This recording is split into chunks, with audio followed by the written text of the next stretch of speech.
Nintendo and the Eiffel Tower were built in the same year. The same year. One in Paris, one in Kyoto. Both still standing.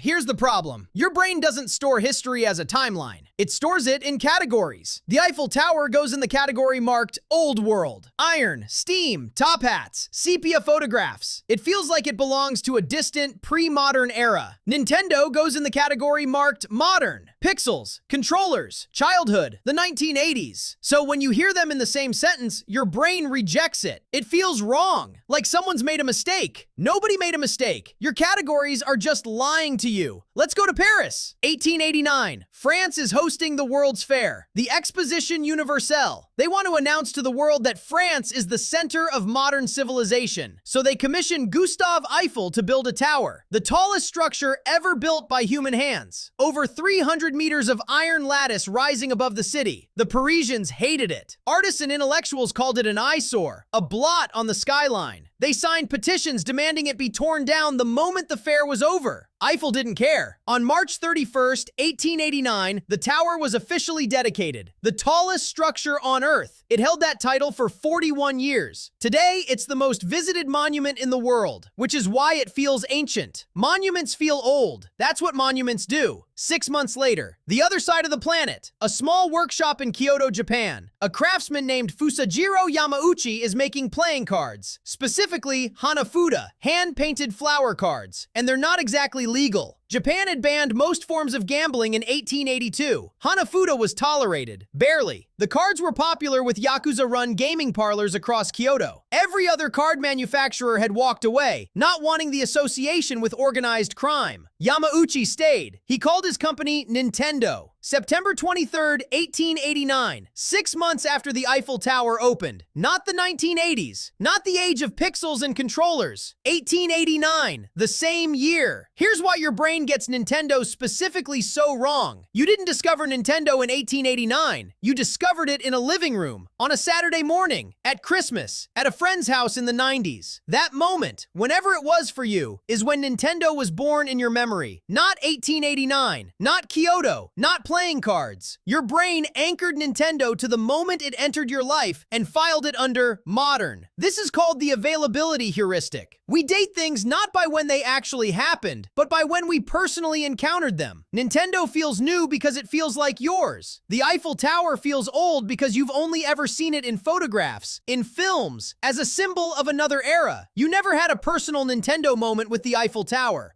Same year, completely different feeling. That's the lie. What makes this even more extraordinary is what Nintendo actually did with those 135 years. They spent decades as a playing card company. Cards for the Yakuza, Disney character cards. They tried taxis, love hotels, instant rice. Seriously, all of this happened and all of it failed. By the 1960s, they were nearly bankrupt. Then an engineer named Gunpei Yokoi built an extending arm toy out of spare parts on the factory floor, just to pass the time. Nintendo's president saw it and put it into production. It sold 1.2 million units. Toys, then arcade games, the NES, Mario, Game Boy, Super NES, Wii, then the Switch. From illegal playing cards in a Kyoto backstreet in 1889 to the best-selling console in the world, the Eiffel Tower just stood there and watched. 1889, the year France built the most iconic structure on Earth. The year Nintendo started making contraband playing cards for gambling dens in Japan. Your brain put them 100 years apart. They're 6 months apart.